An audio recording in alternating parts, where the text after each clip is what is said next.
Merci d'être avec nous sur Radio J. Et comme promis, il est avec nous en studio, le président du Consistoire central de France, Élie Corchia. Bonjour. Bonjour Ilana. Et merci beaucoup d'être avec nous ce matin aussitôt. Alors, il y a beaucoup de choses à dire ce matin, mais d'abord, bien sûr, vous souhaitiez rendre hommage, Élie, au grand rabbin Goldman qui nous a quittés très récemment. Bien sûr, la communauté juive de France a perdu une de ses figures tutélaires dans le monde du rabbinat avec la disparition d'Alain Goldman, et je ne pouvais pas commencer cette chronique, même si elle portera sur Lens et sur ce roman graphique consacré à Klaus Barbie, mais je ne pouvais pas commencer cette émission sans rendre hommage au grand rabbin Goldman, pour qui j'avais une très grande estime et une profonde affection depuis de nombreuses années, et j'ai une pensée ce matin évidemment pour sa famille, pour mon ami Ariel Goldman, président du Fonds social, qui est dans le deuil, avec son frère, avec sa sœur, pour la famille tout entière.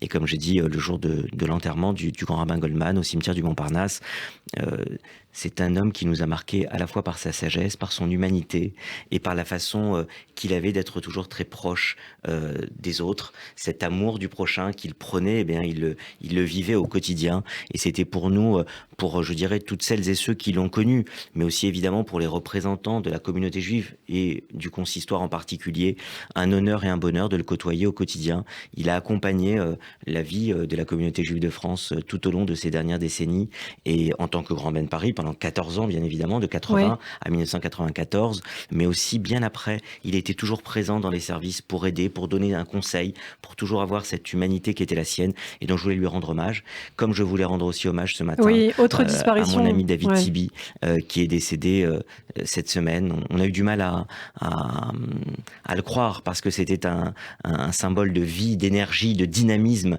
David Tibi, il a été en France, il a ensuite été en Israël quand il a fait son alia, et là aussi j'ai une pensée pour toute sa famille, ses enfants, son épouse, évidemment sa maman, ses parents et mon ami Gladys Tibi aujourd'hui, qui sont plongés dans ce deuil terrible.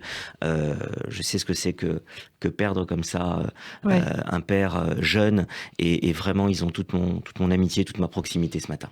Alors, dans le reste de l'actualité, Élie, on l'aborde également ce dimanche, une cérémonie importante, les 80 ans de la rafle du 11 septembre 1942, et ça se passe à Lens. Exactement, c'est un événement important. On a commémoré il y a quelques semaines la rafle du Veldiv, juillet 1942, et là je serai présent à Lens ce dimanche, aux côtés de mon ami Jonathan Arfi, qui sera aussi avec moi pour le CRIF.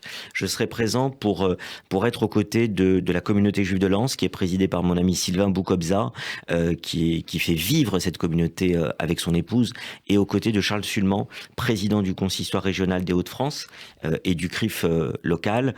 Charles Sulman, qui a perdu 10 membres de sa famille. C'est vous dire combien la communauté du Nord a été décimée le 11 septembre 1942, veille de Rosh Hashanah. Les Allemands, secondés par la police française, vont faire une terrible rafle, et 528 personnes vont partir vers les camps de la mort. C'est énorme comme chiffre. Il y a un peu moins de 1000 personnes, 1000 juifs à ce moment-là sur le territoire, 991 pour être très précis. C'est-à-dire que plus de la moitié des juifs vont partir vers les camps, et très peu reviendront. Ce 11 septembre 1942 est une des dates noires de l'année 1942 au niveau de la situation des juifs en France. Et donc c'est cette rafle que nous allons commémorer avec le maire de Lens dimanche matin, exactement, à 11h, pour tous ceux et celles qui sont dans la région. Nous serons à 11h pour commémorer avec le maire Sylvain Robert cet événement tragique de notre histoire, il y a 80 ans.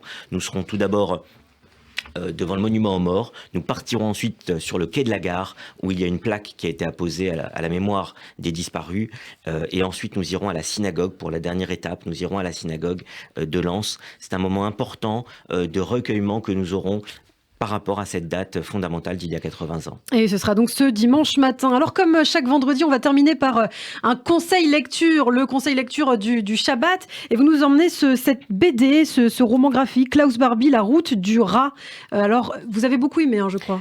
C'est un roman graphique remarquable, vraiment, tant dans la construction du récit qui est extrêmement documenté. Beat et Serge Klarsfeld ont participé à cela. Le procureur général, le substitut général au procès de 1987 à Lyon pour crime contre l'humanité, qui a condamné Klaus Barbie, c'était le premier procès pour crime contre l'humanité. Le procureur View a aussi donné ses conseils, et vous avez un travail à la fois d'écriture et de dessin exceptionnel dans ce roman graphique qui est publié chez Urban Graphic. Grand travail. La route du Raz, c'est quoi? Il faut expliquer à celles et ceux qui nous écoutent, Ilana. La route du Raz, c'est ce qui permettait, c'était le nom.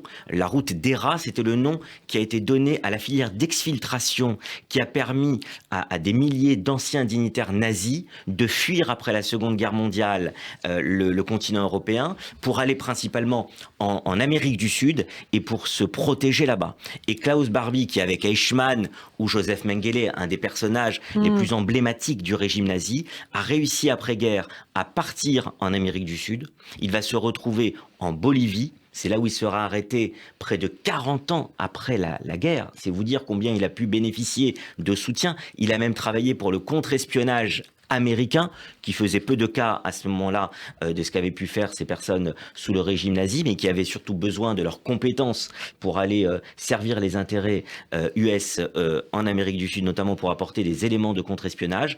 Et Klaus Barbie va vivre donc près de 40 ans, sauf qu'au début des années 70, eh bien son nom revient très régulièrement. Les Klarsfeld commencent à se battre pour aller à la traque contre les nazis. Et il y a une interview, je dis juste cela, c'est un point très important, une interview de TF1 à l'époque, avec un journaliste, Ladislas de Hoyos, qui va se rendre en Bolivie et qui va obtenir une interview de celui qui est caché alors sous le nom de Klaus Altmann.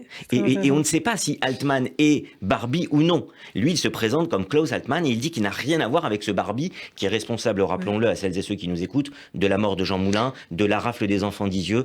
Et lisez ce roman. Et il y a des éléments du procès pour également découvrir dans cette interview fondamentale. Et ensuite, le procès qui est très bien décrit, procès de 1987, qui amène à la condamnation de Barbie, qui meurt en 1991, un peu plus de 30 ans, qui meurt en détention à la prison de Lyon. Eh bien, c'est Klaus Barbie, La route du rat. Merci pour ce conseil lecture, Élie. À la semaine prochaine.